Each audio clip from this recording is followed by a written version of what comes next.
병원비까지 저희가 다 책임져야 하나요? 며느리 윤가영의 차가운 말이 병실에 울려 퍼졌습니다. 평생을 아들을 위해 희생한 김정환은 심장 수술이 급한 상황에서 800만 원의 수술비를 구하지 못해 절망에 빠졌죠. 그런데 돈 없다며 도움을 거절한 아들과 며느리가 사돈과 함께 1,000만 원짜리 초호화 유럽 여행을 떠났다는 충격적인 소식을 듣게 됩니다. 배신감에 무너진 그녀는 과연 어떤 선택을 하게 될까요? 그리고 아들 박도현에게는 어떤 일이 벌어질까요? 시청 전에 구독과 좋아요 꼭 부탁드립니다. 영상 제작에 큰 힘이 됩니다. 정화야, 괜찮아? 어디 아픈 거야? 이웃집 할머니의 다급한 목소리가 귓가에 맴돌았습니다. 김정환은 눈을 뜨려 했지만 몸이 말을 듣지 않았죠. 가슴이 조여오고 숨이 막혀오더군요. 병원에 빨리 연락해야 해. 구급차 사이렌 소리가 점점 가까워졌습니다. 정환은 흐릿한 의식 속에서 생각했어요. 평생 남을 위해서만 살아온 자신의 인생이 이렇게 끝나는 건 아닌지 말이죠. 응급실에서 깨어난 정화 앞에는 하얀 가운을 입은 의사가 서 있었습니다. 의사의 표정이 심각해 보였어요. 검사 결과가 나왔습니다. 심장 판막에 문제가 있어서 즉시 수술을 받으셔야 해요. 정화의 얼굴이 창백해졌습니다. 수술이라니 생각해 본 적도 없었던 일이었거든요.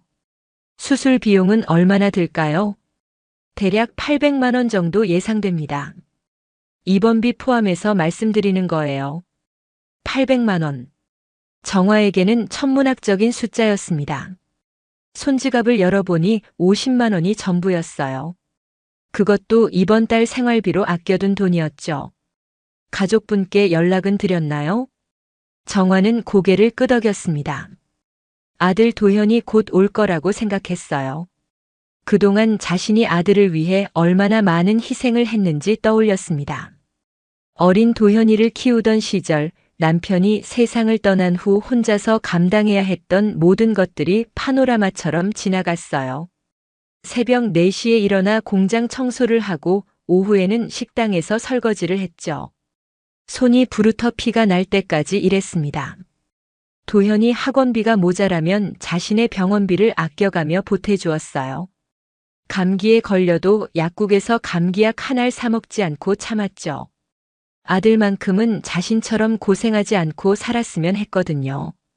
그런데 지금 정작 자신이 생사의 기로에 서 있는데 손에 쥔 돈이라고는 고작 50만 원뿐이었습니다. 800만 원과는 너무나 멀리 떨어진 액수였어요. 정화는 병실 창밖을 바라봤습니다. 해가 지고 있었어요. 다른 병실에서는 가족들이 찾아와 환자를 돌보는 모습이 보였습니다. 누군가는 과일을 깎아주고 누군가는 손을 잡아주며 위로해주고 있었죠. 아들이 오면 뭐라고 말해야 할까? 800만 원이나 되는 돈을 어떻게 구해야 할까? 정화의 머릿속은 복잡했습니다. 간호사가 들어왔어요. 보호자분이 오셨나요? 수술 동의서에 서명을 받아야 해서요. 아직 오지 않았어요. 조금만 더 기다려주세요. 정화는 간절한 마음으로 대답했습니다. 아들이 오기만 하면 모든 게 해결될 거라고 생각했거든요. 그동안 자신이 아들을 위해 쏟아부은 사랑을 생각하면 이제는 아들이 자신을 도와줄 차례라고 믿었어요. 하지만 시간은 계속 흘러갔고 도현은 나타나지 않았습니다. 정화는 휴대폰을 꺼내 아들에게 전화를 걸었어요. 여보세요, 도현아? 어머니, 무슨 일이세요? 아들의 목소리가 들렸지만 뭔가 냉담하게 느껴졌습니다. 정화는 떨리는 목소리로 상황을 설명했어요. 심장 수술을 받아야 한대. 비용이 800만 원 정도 든다고 하더라. 전화 너머로 한동안 침묵이 흘렀습니다. 정화는 아들이 놀라서 말문이 막힌 거라고 생각했어요. 도현아, 너무 걱정하지 마. 어머니가 건강해져서 오래오래 너희를 도와줄 테니까. 그런데 아들의 대답은 예상과 전혀 달랐습니다.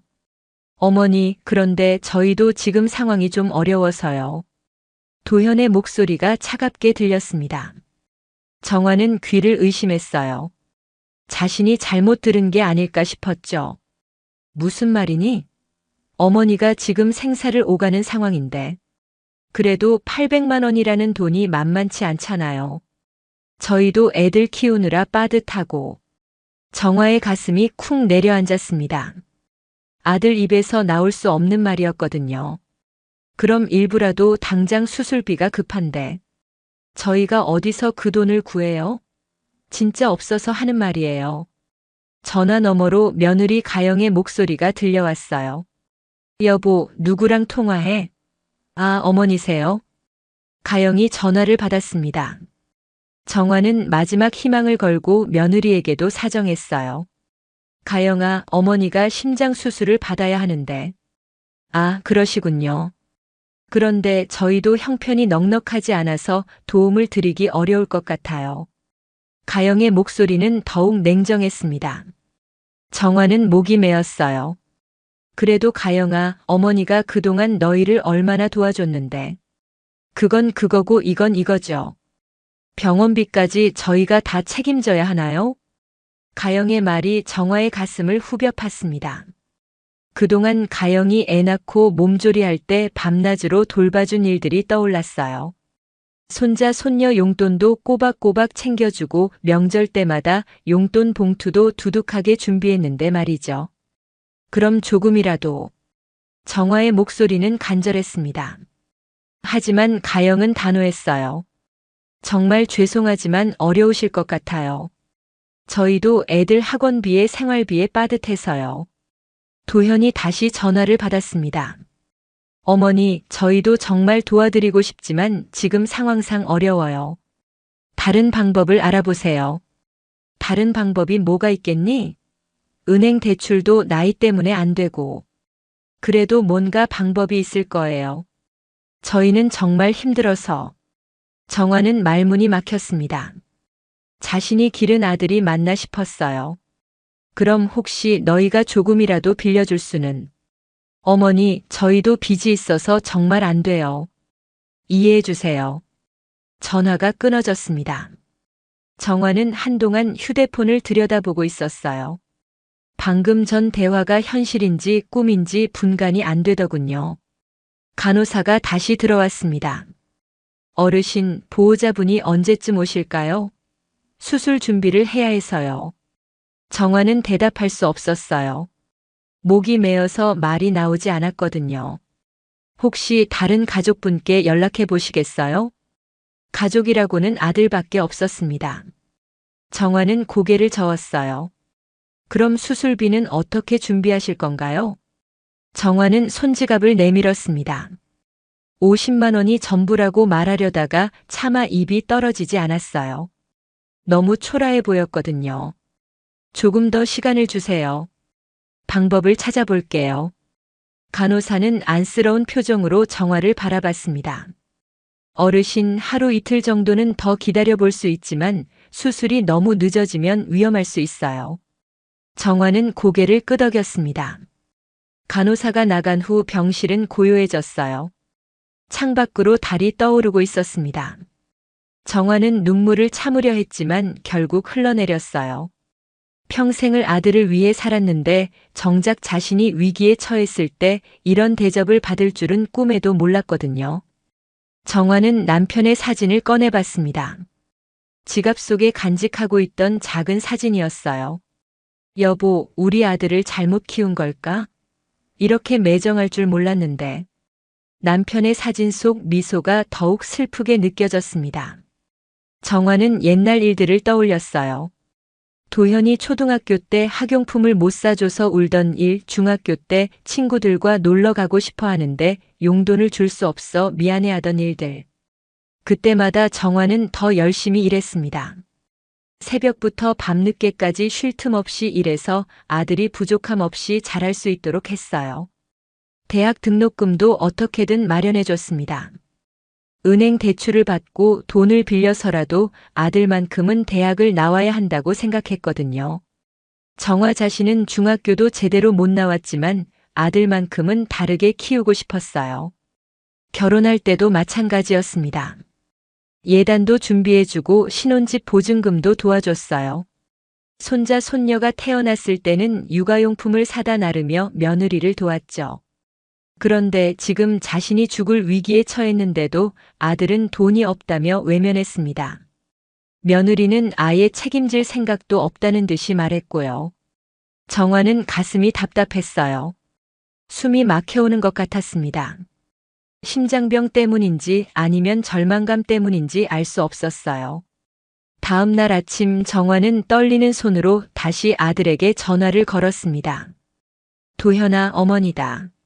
네, 어머니. 어제 이야기인데 정말 방법이 없을까? 조금이라도. 전화 너머로 한숨 소리가 들려왔어요. 어머니, 어제도 말씀드렸지만 저희도 정말 어려워요. 가영이가 애들 때문에 스트레스 받고 있어서. 그럼 혹시 대출이라도. 어머니, 저희 신용도로는 대출도 어려워요. 정말 미안해요. 전화가 또 끊어졌습니다. 정화는 허망했어요. 아들이 이렇게까지 냉정할 줄 몰랐거든요. 점심때쯤 이웃집 박 할머니가 문병을 왔습니다. 정화야, 괜찮아? 어제 구급차 소리 듣고 깜짝 놀랐어. 고마워요, 할머니. 심장이 안 좋아서 수술을 받아야 한대요. 아이고, 큰일이네. 도현이는 왔어? 정화는 대답하기 어려워했어요. 박 할머니는 눈치챘죠.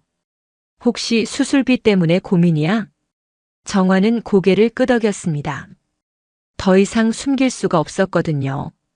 800만 원이 필요한데 저한테는 너무 큰 돈이에요. 박 할머니는 안쓰러운 표정을 지었어요. 도현이가 도와주지 않아? 정화는 눈물을 참으며 고개를 저었습니다. 박 할머니는 화가 났어요. 그 자식이 뭔데 어머니를 외면해? 그동안 얼마나 고생해서 키웠는데. 그때 박 할머니의 휴대폰이 울렸습니다. 동네 사람들이 만든 단체 채팅방에서 온 메시지였어요. 이게 뭐야? 박 할머니가 휴대폰 화면을 보더니 놀란 표정을 지었습니다. 정화야, 이것 좀 봐. 정화는 박 할머니의 휴대폰을 받아들었어요. 화면에는 여행 사진들이 올라와 있었습니다. 도현과 가영, 그리고 가영의 부모님이 함께 찍은 사진들이었어요. 사진 속 배경은 유럽의 어느 유명한 관광지였습니다. 에펠탑 앞에서 웃고 있는 가족들의 모습이 보였어요. 이게 언제 사진이야? 박 할머니가 댓글을 확인해 봤어요. 저번 주에 올린 거네. 사돈 어른들과 함께 유럽 여행 간다고 했어. 정화는 숨이 막혔습니다. 어제 자신에게 돈이 없다고 했던 아들이 유럽 여행을 가다니요. 이럴 수가 있나? 어머니 수술비는 없다면서 여행은 가? 박 할머니도 믿을 수 없다는 표정이었어요. 정화는 휴대폰을 더 자세히 봤습니다. 사진들을 보니 최고급 호텔에서 찍은 것 같았어요. 레스토랑에서 먹는 음식들도 비싸 보였죠. 도현과 가영이 환하게 웃고 있는 모습이 정화의 가슴을 후벼 팠습니다. 정화야, 화를 내야 해. 이건 너무하잖아. 하지만 정화는 화를 낼 기력도 없었어요. 그저 허탈할 뿐이었습니다. 할머니, 이 사진들을 다른 사람들도 봤을까요? 당연히 봤지. 동네 사람들이 다 보고 있어. 어떻게 이럴 수가 있냐고 다들 혀를 차고 있어. 정화는 부끄러웠어요. 동네 사람들이 자신의 처지를 다 알게 되었으니까요. 그런데 더 놀라운 건 사진 속 도현의 모습이었습니다. 평소보다 훨씬 밝고 여유로워 보였어요. 어제 전화해서 힘들다고 했던 사람의 모습이 아니었죠. 정화는 다른 사진들도 봤습니다. 고급 브랜드 매장에서 쇼핑하는 모습, 유명한 미술관을 구경하는 모습들이 올라와 있었어요. 저 여행 비용이 얼마나 들었을까요? 박 할머니가 중얼거렸어요. 유럽 여행에 사돈 어른들까지 모시고 가면 최소 1,000만 원은 들 텐데. 1,000만 원. 정화는 어이가 없었어요.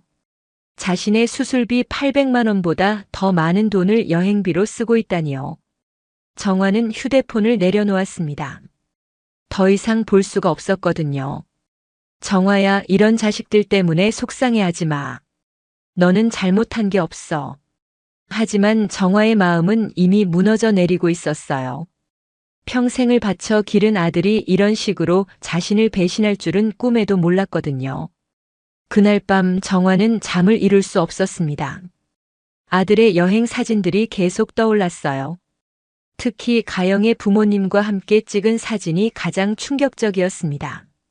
사돈 어른들에게는 그렇게 잘해주면서 친어머니에게는 수술비조차 주지 않다니요. 정화는 자신이 아들에게 어떤 존재인지 깨달았어요. 박 할머니가 남기고 간 과일을 보며 정화는 생각했습니다. 아들보다 이웃이 더 따뜻하다는 게 슬펐어요. 정화는 병실에서 천장을 바라보며 과거를 떠올렸습니다. 도현이 어렸을 때부터 지금까지의 모든 기억들이 파노라마처럼 지나갔어요. 남편이 세상을 떠났을 때 도현이는 겨우 5살이었습니다. 정화는 그때 28살의 젊은 과부가 되었죠. 시댁에서는 도현이를 두고 가라고 했었어요. 정화야, 애는 우리가 키울 테니까 너는 재혼해서 살아. 하지만 정화는 단호했습니다. 아니에요. 제가 직접 키우겠어요. 그때부터 정화의 고난이 시작되었어요. 학력도 없고 기술도 없는 젊은 여자가 아이를 키우며 살아가는 일은 쉽지 않았거든요. 새벽 4시에 일어나 공장에 나가 청소를 했습니다. 오전 10시까지 일하고 집에 와서 도현이 점심을 챙겨준 후 오후에는 식당에서 설거지를 했어요. 밤늦게까지 일하고 집에 오면 도현이는 혼자서 잠들어 있었죠. 정화는 그때가 가장 괴로웠다고 회상했어요. 아이가 혼자 있는 시간이 너무 길어서 말이죠. 하지만 어쩔 수 없었습니다. 돈을 벌어야 아이를 키울 수 있으니까요. 도현이 초등학교에 입학했을 때의 일이 떠올랐어요. 다른 아이들은 새 가방과 새 운동화를 신고 왔는데 도현이만 낡은 것들을 가지고 있었죠. 엄마, 나도 새 가방 사주세요. 도현이의 간절한 목소리가 귓가에 맴돌았습니다. 정화는 그때 얼마나 미안했던지 몰라요. 도현아, 조금만 기다려. 엄마가 돈 모아서 꼭 사줄게. 정화는 그 약속을 지키기 위해 더욱 열심히 일했어요. 식당 일을 마치고 집에 와서는 다른 집 빨래까지 받아서 했습니다.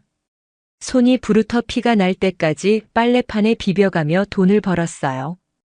그렇게 모은 돈으로 도현이에게 새 가방을 사줬을 때의 기쁨을 잊을 수 없었습니다. 중학교 때는 더 힘들었어요. 학원비가 필요했거든요. 다른 아이들은 다 학원을 다니는데 도현이만 혼자 공부해야 했어요. 엄마, 저도 학원 다니고 싶어요. 정화는 그 말을 들으면서 가슴이 미어졌어요. 하지만 학원비를 낼 여력이 없었거든요. 그때 정화는 결심했습니다. 밤늦게 편의점 아르바이트를 추가로 하기로 한 거예요. 하루에 4시간씩 자면서 3가지 일을 했습니다. 몸이 힘들어서 쓰러질 뻔한 적도 있었어요. 어느 날은 공장에서 일하다가 어지러워서 넘어질 뻔했죠. 그래도 포기하지 않았습니다. 도현이만큼은 자신처럼 고생하지 않고 살았으면 했거든요. 고등학교 때는 대학 준비가 화두였어요. 도현이 성적이 좋아서 대학에 갈 수 있을 것 같다고 선생님이 말씀해 주셨죠. 정화는 기뻤어요. 동시에 걱정도 되었습니다. 대학 등록금을 어떻게 마련할지 막막했거든요. 은행에 대출을 알아봤지만 조건이 까다로웠어요. 담보도 없고 정규직도 아닌 정화에게는 대출이 쉽지 않았죠. 그때 정화는 생각했습니다. 자신이 아프더라도 병원에 가지 않고 그 돈을 모아두자고 말이에요. 감기에 걸려도 약국 가지 않았습니다. 배가 아파도 참았어요. 치과에 가야 할 일이 있어도 미뤘죠. 그렇게 아껴둔 돈으로 도현이 대학 등록금을 마련했습니다. 첫 학기 등록금을 낼 때 정화는 정말 뿌듯했어요. 우리 아들이 대학생이 되다니. 정화는 그때의 감격을 잊을 수 없었어요. 평생의 꿈이 이루어진 순간이었거든요. 대학교 4년 동안도 마찬가지였습니다. 도현이 용돈이 부족하다고 하면 어떻게든 마련해줬어요. 정화 자신은 하루에 한 끼만 먹더라도 아들만큼은 굶지 않게 했죠. 졸업하고 취업할 때도 정화는 도현이를 도왔습니다. 면접용 정장도 사주고 자격증 공부 비용도 지원해줬어요. 결혼을 앞두고는 더욱 바빴습니다. 예단을 준비하고 혼수도 마련해야 했거든요. 정화는 자신이 가진 모든 것을 쏟아부었어요. 신혼집 보증금도 정화가 마련해줬습니다. 평생 모아둔 돈을 다 털어서 말이에요. 손자 손녀가 태어났을 때는 더욱 헌신적이었어요. 출산 후 산후조리할 때 밤낮으로 며느리를 도왔죠. 기저귀도 갈아주고 밤에 아이가 울면 정화가 업고 달랬습니다. 아이들이 클 때도 마찬가지였어요. 용돈도 꼬박꼬박 챙겨주고 생일 선물도 빠뜨리지 않았죠. 명절 때마다 세뱃돈도 넉넉하게 준비했어요. 그런데 지금 자신이 죽을 위기에 처했는데도 아들은 수술비를 주지 않겠다고 했습니다. 그것도 유럽 여행비로 1,000만 원을 쓰면서 말이에요. 정화는 남편의 묘가 생각났어요. 벌초할 때마다 남편에게 이야기하곤 했거든요. 여보, 우리 도연이 잘 키우고 있지? 대학도 보내고 결혼도 시켜줬어. 남편이 살아있다면 뭐라고 할까? 아마 화를 낼 거예요. 자식이 이럴 수 있냐고 말이죠. 정화는 눈물이 났어요. 평생을 바친 자식이 이런 식으로 자신을 대할 줄 몰랐거든요. 도현은 유럽 공항에서 가영의 부모님과 함께 사진을 찍고 있었습니다. 겉으로는 여유롭게 웃고 있었지만 마음속으로는 불안했어요. 여보, 사진 좀 더 찍을까요? 가영이 밝게 말했지만 도현의 표정은 어두웠습니다. 이번 여행비로만 2,000만 원 가까이 들어갔거든요. 아버님, 어머님, 파리 시내 구경 나가시죠. 도현은 억지로 밝은 표정을 지으며 장인어른께 말씀드렸어요. 하지만 속으로는 계산기를 두드리고 있었습니다. 호텔비, 항공료, 식사비, 쇼핑 비용까지 합치면 얼마나 될까? 신용카드 한도는 괜찮을까? 도현의 실제 상황은 겉으로 보이는 것과 전혀 달랐습니다. 작년에 주식 투자에 실패하면서 큰 손해를 봤거든요. 친구의 권유로 시작한 주식 투자였는데 처음에는 수익이 났어요. 도현은 욕심이 났습니다. 더 큰 돈을 투자하면 더 많이 벌 수 있을 거라고 생각했죠. 대출까지 받아서 투자했는데 주가가 폭락했어요. 하룻밤 사이에 몇 천만 원이 날아갔습니다. 그것도 모자라서 암호화폐에도 손을 댔어요. 잃은 돈을 되찾으려고 했던 거죠. 하지만 결과는 더욱 참혹했습니다. 지금 도현의 빚은 5천만 원에 달했어요. 신용카드 현금 서비스, 개인 대출, 마이너스 통장까지 모든 걸 동원한 상태였죠. 그런데도 이번 유럽 여행을 강행한 이유가 있었습니다. 가영의 부모님 앞에서 좋은 사위로 보이고 싶어서였어요. 가영의 아버지는 중소기업을 운영하는 사업가였습니다. 경제적으로 여유가 있는 분이었죠. 도현은 장인어른의 사업에 참여하고 싶어 했어요. 사위님 참 효자시네요. 이런 좋은 여행까지 준비해 주시고. 장인어른의 칭찬을 들으며 도현은 뿌듯했습니다. 이 정도 투자는 해야 나중에 더 큰 기회를 얻을 수 있다고 생각했거든요. 하지만 가영은 달랐어요. 남편의 속사정을 어느 정도 알고 있었거든요. 여보, 이번 여행비 어떻게 마련한 거예요? 가영이 조심스럽게 물어봤을 때 도현은 당황했습니다. 그냥 적금 해지한 거야. 걱정하지 마. 거짓말이었어요. 실제로는 또 다른 대출을 받아서 마련한 돈이었죠. 가영은 의심스러웠지만 부모님 앞에서 이야기하기 어려웠어요. 그냥 넘어갔습니다. 그런데 어제 시어머니로부터 전화가 왔을 때 가영은 복잡했어요. 심장 수술을 받아야 한다는 이야기를 들었거든요. 솔직히 800만 원이라는 돈이 적은 액수는 아니었습니다. 하지만 불가능한 것도 아니었어요. 정말 급하다면 어떻게든 마련할 수 있는 돈이었죠. 그런데 가영에게는 다른 계산이 있었습니다. 시어머니가 가진 재산을 생각하고 있었거든요. 시어머니 명의로 된 집과 땅이 있다는 걸 알고 있었어요. 시가로 따지면 꽤 큰 금액이었습니다. 나중에 상속받을 것을 생각하면 지금 병원비를 대주는 게 손해라고 생각했어요. 게다가 시어머니가 건강해지면 오래 살 수 있잖아요. 그러면 상속도 늦어지고 가영의 계산은 냉정했습니다. 시어머니에 대한 정은 있었지만 현실적인 이익을 우선시했어요. 여보, 시어머니 일 어떻게 할 거예요? 도현도 비슷한 생각이었습니다. 지금 당장 800만 원을 주기보다는 나중에 상속받을 재산을 생각하는 게 낫죠. 일단 지금은 어렵다고 하자. 나중에 기회가 되면 도와드린다고 하고. 부부는 그렇게 합의했어요. 시어머니의 절박한 상황보다는 자신들의 이익을 우선시한 거죠. 하지만 도현도 양심의 가책은 있었어요. 어머니가 자신을 위해 얼마나 많은 희생을 했는지 알고 있었거든요. 특히 대학 등록금을 마련하기 위해 어머니가 얼마나 고생했는지 기억하고 있었어요. 밤늦게까지 일하시던 모습, 자신은 아프셔도 병원에 가지 않으시던 모습. 그런데도 지금은 그런 기억들을 외면하고 있었습니다. 현실의 어려움이 효심보다 컸거든요. 사실 도현에게는 또 다른 계획이 있었어요. 어머니의 재산을 담보로 대출을 받으면 자신의 빚 문제를 해결할 수 있을 거라고 생각했죠. 어머니가 계속 건강하시면 그런 기회가 없을 텐데 지금 상황이 되면 어머니가 자신에게 의존할 수밖에 없을 거라고 계산했어요. 도현의 생각은 점점 더 이기적으로 변해갔습니다. 어머니에 대한 사랑보다는 자신의 이익이 우선이 된 거죠. 그러면서도 겉으로는 효자 행세를 하고 있었어요. 주변 사람들에게는 어머니를 잘 모신다고 이야기하고 다녔거든요. 정화는 며칠 동안 병원에서 지내면서 많은 생각을 했습니다. 도현의 유럽 여행 사진들을 본 후로는 더욱 마음이 복잡해졌어요. 박 할머니가 또 문병을 왔습니다. 정화야, 어떻게 지내?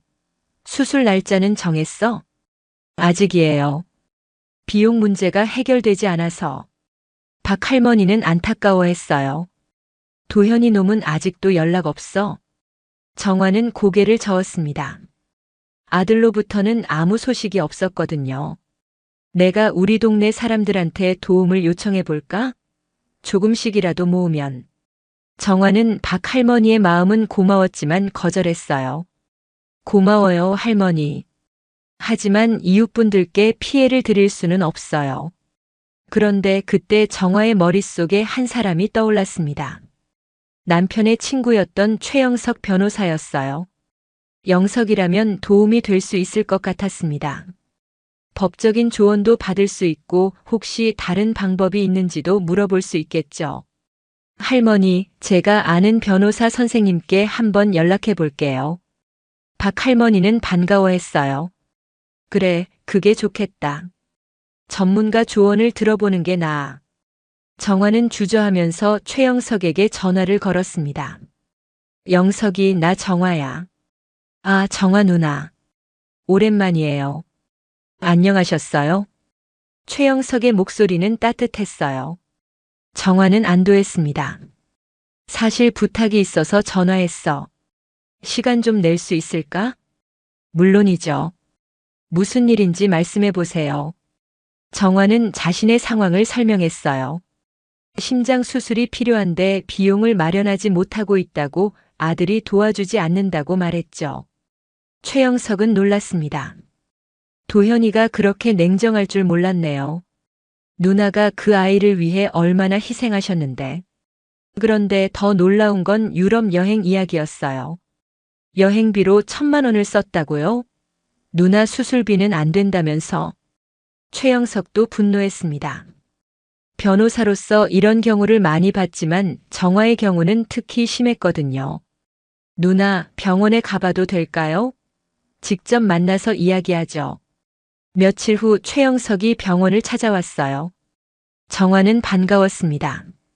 오랜만에 믿을 만한 사람을 만난 기분이었거든요. 누나, 많이 힘드시죠?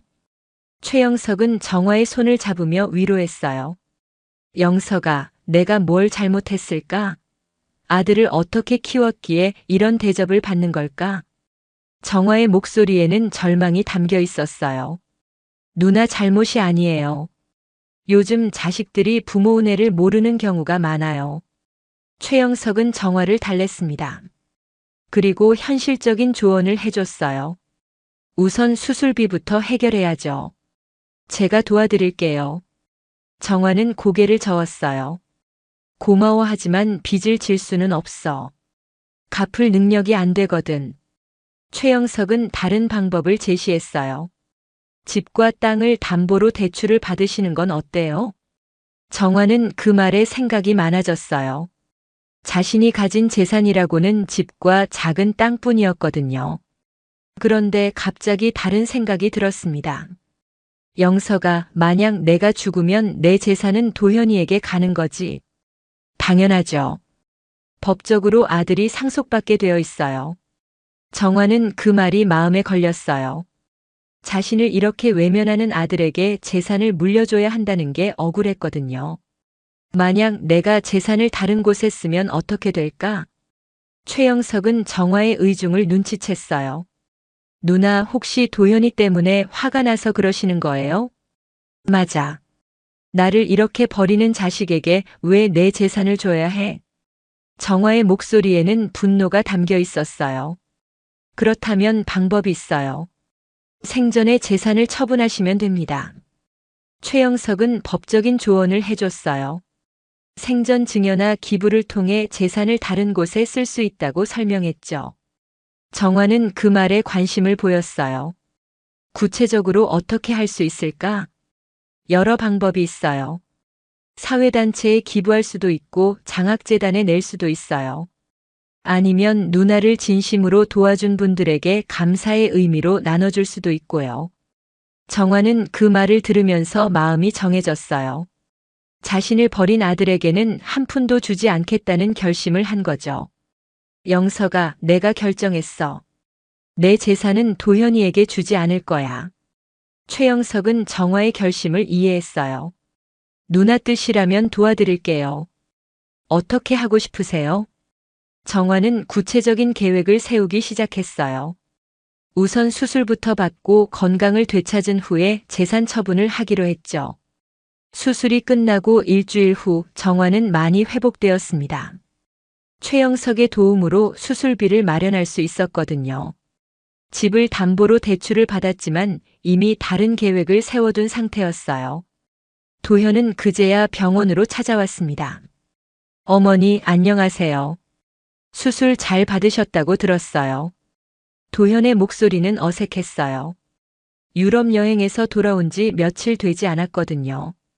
그래 왔구나. 정화의 대답은 냉담했습니다. 예전처럼 반가워하지 않았어요. 어머니 죄송해요. 저희도 상황이 어려워서 도와드리지 못했네요. 도현은 형식적으로 사과했지만 진심이 느껴지지 않았어요. 그래서 유럽 여행은 잘 다녀왔니? 정화가 직설적으로 물어보니 도현은 당황했습니다. 아, 그건 사돈 어른들이 가자고 하셔서. 변명 같은 대답이었어요. 정화는 더 이상 말하지 않았습니다. 가영도 함께 왔는데 분위기가 어색했어요. 어머님 몸은 어떠세요? 괜찮다. 이제 퇴원 준비를 하고 있어.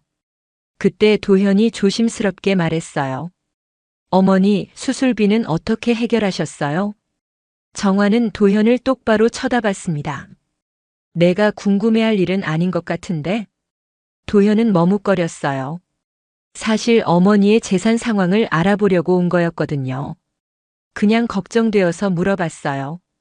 정화는 아들의 속셈을 간파했습니다.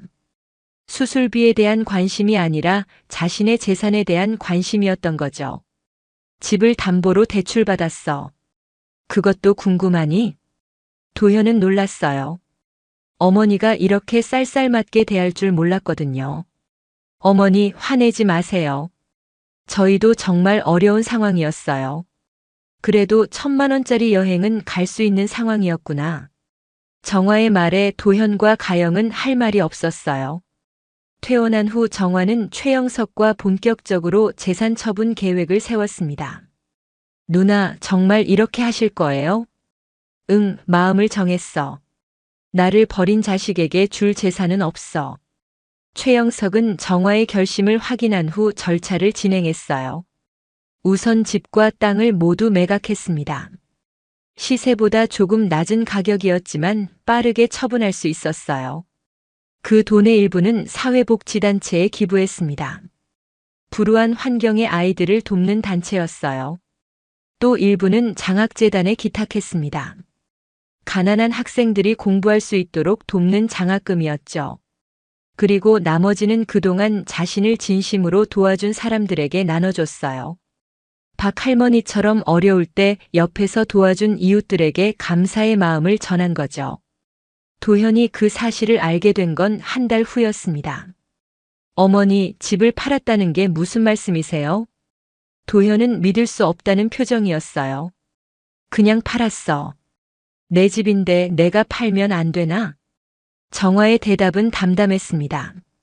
그런데 그 돈은 어디에 쓰셨어요? 도현의 목소리에는 다급함이 있었어요. 쓸 곳에 썼지. 내가 알 필요는 없고. 도현은 점점 불안해졌어요. 어머니의 재산을 기대하고 있었는데 모든 게 사라진 거였거든요. 어머니, 저희 상의도 없이 그런 큰일을 어떻게 하세요? 상해? 너희가 내 수술비도 안 줄 때 상의했니? 정화의 반박에 도현은 할 말이 없었어요. 그때부터 도현과 가영의 태도가 바뀌었습니다. 갑자기 효도하는 척하기 시작한 거예요. 어머니, 저희가 모시고 살죠. 혼자 계시면 안 되잖아요. 하지만 정화는 냉정했습니다. 필요 없어. 나는 혼자 잘 살 수 있어. 어머니, 그래도 가족인데 왜 이렇게 하세요? 가영도 억지로 친근하게 굴었지만 정화는 속지 않았어요. 이제 와서 가족이라고. 내가 죽어갈 때는 가족이 아니었나? 도현과 가영은 점점 절망적이 되었습니다. 어머니의 재산이 모두 사라졌다는 걸 깨달았거든요. 6개월 후 도현의 상황은 최악이 되었습니다. 빚 독촉이 계속 들어왔고 신용카드 사용도 정지되었어요. 여보, 이제 어떻게 해야 해요? 가영도 패닉 상태였습니다. 시어머니의 재산을 기대하고 있었는데 모든 계획이 틀어졌거든요. 은행에서도 연락이 왔어요. 대출금을 갚지 못하면 집을 경매에 넘기겠다고 했죠. 도현은 어머니에게 다시 연락했습니다. 어머니, 저 좀 도와주세요. 정말 급해요. 하지만 정화의 대답은 차가웠어요. 나도 이제 빌라에서 월세 내며 사는데 뭘 도와줘? 어머니, 그래도 저는 아들이잖아요. 제발 한 번만 도와주세요. 도현의 목소리에는 절망이 담겨 있었어요. 하지만 정화는 흔들리지 않았습니다. 아들, 내가 죽어갈 때는 아들이 아니었잖아. 이제 와서 아들이라고. 어머니, 정말 죄송해요. 그때 제가 잘못했어요. 도현은 뒤늦게 사과했지만 이미 늦었어요. 사과는 됐고 내일은 내가 알아서 해결해. 전화를 끊은 후 정화는 마음이 편했어요. 더 이상 아들 때문에 마음 아파할 필요가 없었거든요. 한편 도현의 집은 결국 경매에 넘어갔습니다. 빚을 갚지 못해서 모든 재산을 잃게 된 거죠. 여보, 이제 어디서 살아야 해요? 가영은 울면서 말했어요. 아이들까지 있는데 갈 곳이 없어진 거였거든요. 일단 임시로 고시원에라도 들어가자. 도현도 처참한 상황이었어요. 그제야 어머니가 자신들을 위해 얼마나 많은 것을 해주셨는지 깨달았죠. 가영의 부모님도 등을 돌렸어요. 도현 씨가 이런 사람일 줄 몰랐네요. 우리 딸 고생만 시키고. 장인어른의 차가운 말에 도현은 고개를 들 수 없었어요. 그때서야 도현은 진정으로 후회했습니다. 어머니의 소중함을 이제야 깨달은 거죠. 어머니를 찾아가서 무릎을 꿇고 빌었어요. 어머니, 제가 잘못했어요. 정말 잘못했어요. 눈물을 흘리며 사과했지만 정화는 담담했습니다. 이제 와서 후회해도 소용없어. 내가 선택한 길이야. 어머니, 그래도 손자 손녀 생각해서라도 아이들 핑계 대지 마. 그 아이들 아버지는 너야. 정화는 단호했어요. 더 이상 아들의 말에 흔들리지 않았거든요. 그런데 정화의 새로운 삶은 오히려 행복했어요. 작은 빌라에서 혼자 살고 있었지만 진심으로 자신을 아껴주는 사람들과 함께하는 시간이 많았거든요. 박 할머니를 비롯한 이웃들이 자주 찾아와 주었어요. 정화야, 요즘 어때? 혼자 사는 게 괜찮아? 혼자라서 더 편해요. 눈치 볼 일도 없고. 정화는 진심으로 그렇게 말했어요. 사회복지단체에서도 감사의 인사를 전해왔습니다. 정화의 기부금으로 많은 아이들이 도움을 받고 있다고 했어요. 장학재단에서는 정화의 이름으로 장학금을 만들어줬습니다. 매년 가난한 학생들이 정화의 도움으로 공부할 수 있게 된 거죠. 정화는 그런 소식을 들을 때마다 뿌듯했어요.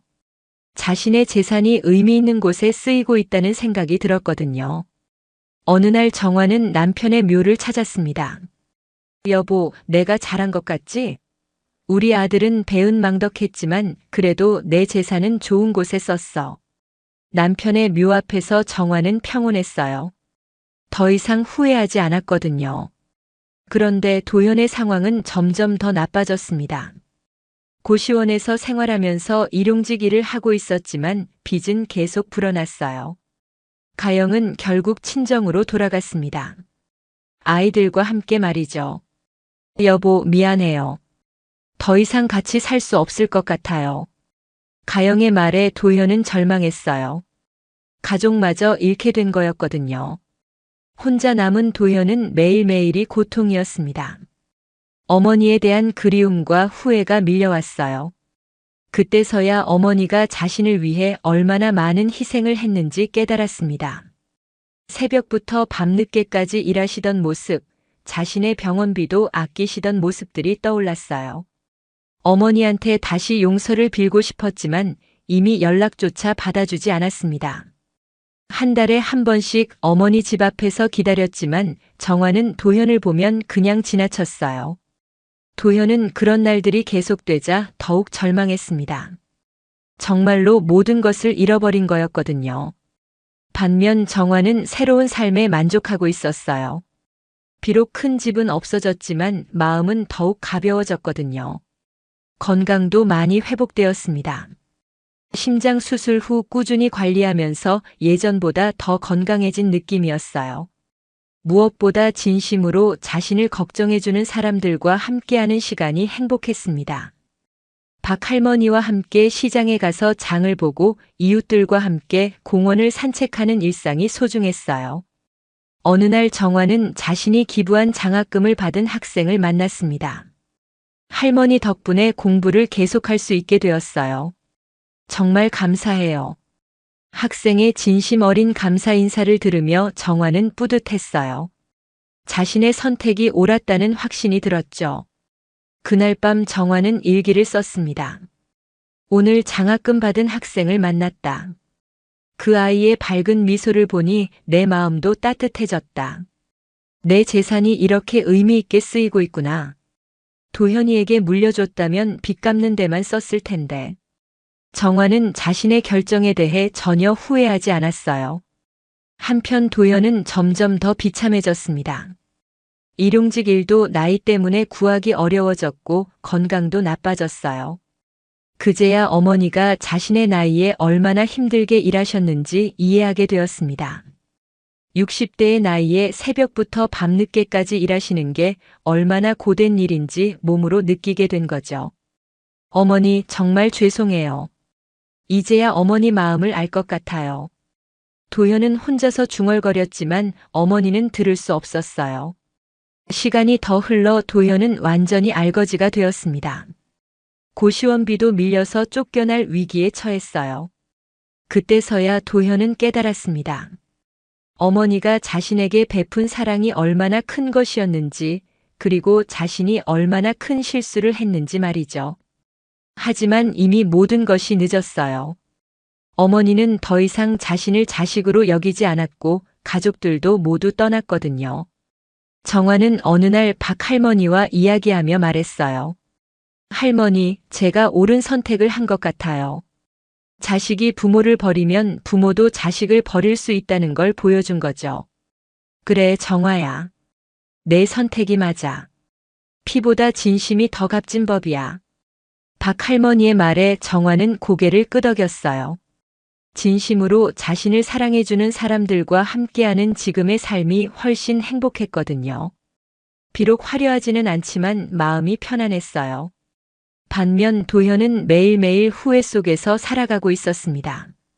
어머니에 대한 그리움과 죄책감으로 괴로워하면서 말이죠. 그렇게 정화는 자신을 배신한 아들에게 가장 큰 교훈을 주었습니다. 부모의 사랑이 당연한 것이 아니며 자식의 도리를 다하지 않으면 언젠가는 그 대가를 치르게 된다는 것을 말이죠. 정화의 새로운 삶은 계속되었습니다. 진정한 가족은 혈연이 아니라 진심이라는 것을 보여주면서 말이에요. 자신을 진심으로 아껴주는 사람들과 함께 행복한 노년을 보내고 있었거든요. 그리고 도현은 평생 자신의 잘못을 후회하며 살아가게 되었습니다. 세상에서 가장 소중한 어머니의 사랑을 잃어버린 채로 말이죠.